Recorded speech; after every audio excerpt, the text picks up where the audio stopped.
Hello friends, welcome to Earthex. ভারতের উত্তর দিকে অবস্থিত ভারতের প্রতিবেশী দেশ হচ্ছে নেপাল। পর্যটন শিল্পের জন্যই বিখ্যাত এটি এবং পরিষ্কার পরিচ্ছন্নতার দিক থেকেও খুব নামডাক আছে। কিন্তু সেই নেপাল এখন অশান্ত। নেপালের প্রাইম মিনিস্টার, প্রেসিডেন্ট সব পদত্যাগ করেছেন এবং সোশ্যাল মিডিয়া ব্যান নিয়ে যে আন্দোলন দেখা দিয়েছিল এখন তা ভয়ঙ্কর রূপ নিয়েছে এবং পুরো সরকার উল্টে দিয়েছে। এখন শুধু উল্টেই দিয়েছে তাই নয়, প্রাক্তন প্রধানমন্ত্রীর বাড়িতে হামলা করা হয়েছে এবং তার স্ত্রী জ্বলে পুড়ে মারা গেছে।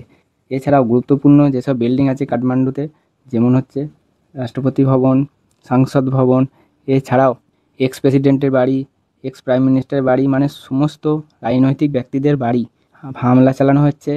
প্লাস সে দেশের যে সুপ্রিম কোর্ট, সেখানেও হামলা চালিয়ে পুড়িয়ে দেওয়া হয়েছে। যেসব ভিজুয়াল আপনারা দেখতে পাচ্ছেন এগুলি বিভিন্ন সোশ্যাল মিডিয়ায় ভাইরাল হয়েছে এবং খুব ভয়ঙ্কর পরিস্থিতি সেখানে দেখাই যাচ্ছে।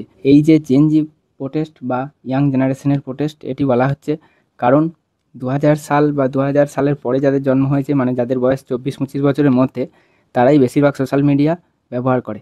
এবং নেপাল সরকার বলেছিল সোশ্যাল মিডিয়াকে রেজিস্ট্রেশন করতে, এক ধরনের রেজিস্ট্রেশন করতে, কিন্তু তার সময়সীমা পেরিয়ে যাওয়ার পরও কোনো সোশ্যাল মিডিয়া রেজিস্ট্রেশন না করা Facebook, Twitter, Instagram, YouTube, TikTok এইরকম 26টি মেন সোশ্যাল মিডিয়া প্ল্যাটফর্মকে ব্যান করে দিয়েছিল নেপাল সরকার। এর বিরুদ্ধেই ক্ষোভে গর্জে ওঠে জেনজি এবং মাত্র 24 ঘন্টার মধ্যে প্রধানমন্ত্রিত্ব ছাড়তে বাধ্য হন কেপি ওলি শর্মা। এতটাই তীব্রতর ছিল এই প্রোটেস্ট এবং ভয়ঙ্কর ছিল যাকে বলে, মানে ডাইরেক্ট অ্যাটাক করছিল গুরুত্বপূর্ণ বিল্ডিংয়ে, কাঠমান্ডুতেই ঘিরে ধরেছিল এবং এখনও আন্দোলন চলছে।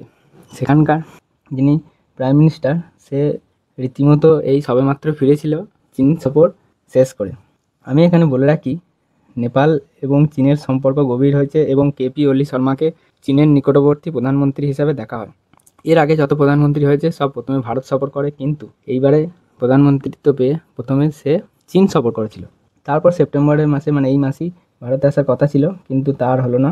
এখানে অনেকজন মনে করছে যে চীন এবং আমেরিকার মধ্যে টাসেল চলছে, এই দেশগুলির সরকার কার নিয়ন্ত্রণে থাকবে তা নিয়ে। এই সরকার যেহেতু চীনের আন্ডারে ছিল বা চীনের ইনডাইরেক্ট প্রভাব এখানে ছিল, এটা তো মানতেই হবে, কারণ বেল্ট অ্যান্ড রোড ইনিশিয়েটিভে নেপাল যোগদান করেছিল। এছাড়াও বিভিন্ন ক্ষেত্রে শি জিনপিংয়ের সুনাম করেছে এবং এগুলি সবই কেপি ওলি শর্মা, এদের পার্টিটা হচ্ছে কমিউনিস্ট পার্টি। কিছুদিন আগে, মানে 2008 সাল পর্যন্ত নেপাল ছিল রাজতন্ত্র, তারপর সেটি হচ্ছে গণতান্ত্রিক প্রক্রিয়ায় আসে এবং তারপর হিন্দু এবং নেপালকে যারা চালায় তারা হচ্ছে বামপন্থী নেতারাই নেপালে প্রভাব বিস্তার করেছিল।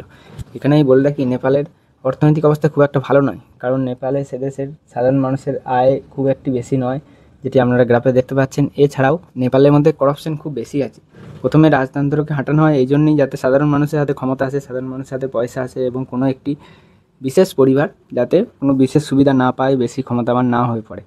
কিন্তু এই সমাজতন্ত্র, এই গণতন্ত্র আসার পরও তার উল্টোটাই হয়, কারণ এখানে নেপোটিজম দেখা যায়, মানে রাজনৈতিক পরিবারের ছেলেরাই বিশাল বড় বড় পদে অধিষ্ঠিত হয় এবং তারা বাইরে থাকে। বেশিরভাগ জন বাইরে থাকে। ইউরোপের যেসব ল্যাভিশ লাইফস্টাইল তারা সেখানে এনজয় করে, অন্যদিকে সাধারণ নেপাল বন্যায় ভেসে যায়, হসপিটালের ফেসিলিটি নাই, যাদের মানে ইনকাম এত হওয়া উচিত নয়, কিন্তু দুর্নীতি করে করে তারা প্রচুর টাকা কামিয়েছে। তাই অনেক দিক থেকেই নেপালে সরকারের বিরুদ্ধে একটি ক্ষোভ ছিল। তারপর যখন সোশ্যাল মিডিয়া ব্যান করে এইসব ক্ষোভকে দাবাবার বাহানায়, তখন তার উল্টো হয়ে যায় এবং পুরো সরকারই উল্টে দিয়েছে। এখন একটি নাম ভেসে আসছে, সেটি হচ্ছে যে কাঠমান্ডুর মেয়র, যাকে মুখ করে এই আন্দোলন গড়ে উঠেছে এবং সে নাকি ক্লাস থেকে শুরু করেছে, তাই এর পরবর্তী প্রধানমন্ত্রী সে হতে পারে।